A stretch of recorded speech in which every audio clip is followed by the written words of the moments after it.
অন্যায় যায় যে করবে তার প্রতিবাদ করবে।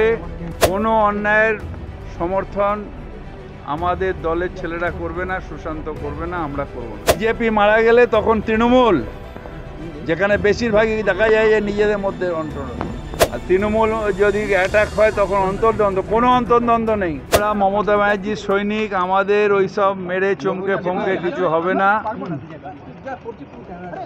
অন্যায় যায় যে করবে তার প্রতিবাদ করবে, তাতে যদি গুলি খাওয়া যায় গুলি খাবো। কোনো অন্যায়ের সমর্থন আমাদের দলের ছেলেরা করবে না, সুশান্ত করবে না, আমরা করব না।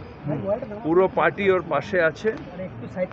মমতাদি নিজে ফোন করেছিল, পুরো দল ওর সাথে আছে। আর ও আন্দোলন করা ছেলে 21শে জুলাই গুলি খেয়েছিল নিজে, সুতরাং ওকে চমকে ধমকে থামানো যাবে না। সেটা সব বলে দিই। দেখুন, আপনাকে আবার সেই তখন বলেছি, আজও বলছি, আমাকে একটু টাইম দিন। আমি ইন্টেলিজেন্সিটা শিখে আসি। ওই ইন্টেলিজেন্স রিপোর্ট এইসব যে হয় স্পেশাল, ওগুলো আমি ট্রেনিং নিয়ে নিত। আমি কি করে বলবো ওই কী আছে।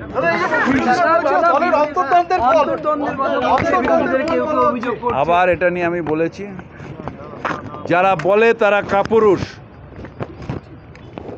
যারা বলে তারা কাপুরুষ।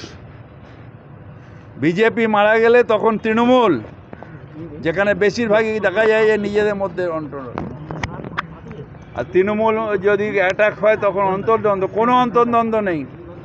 মমতা ব্যানার্জির সব সৈনিক একসাথে রয়েছে, আমাদের মধ্যে কোনো অন্তর্দ্বন্দ্ব নেই। বাইরে আমরা অন্যায়ের প্রতিবাদ করি, বাইরের ফোর্স আমাদের শেষ করার চেষ্টা করে, পারবে না। সাহসী ছেলে সুশান্ত লড়াই করে বেঁচে আছে এবং লড়াই করে বেঁচে থাকবে। বলেছিল রাজনীতিতে থাকবো কিনা ভাববো, কিচ্ছু না, সব রাজনীতিতে থাকবে। আর পরিবারের সাথে আমার কথা হলো, সব ঠিক আছে, আমরা একসাথে আছি। বাংলা হান্টের আরো খবর দেখতে নজর রাখুন। বাংলা খবর মানেই বাংলা হান্ট।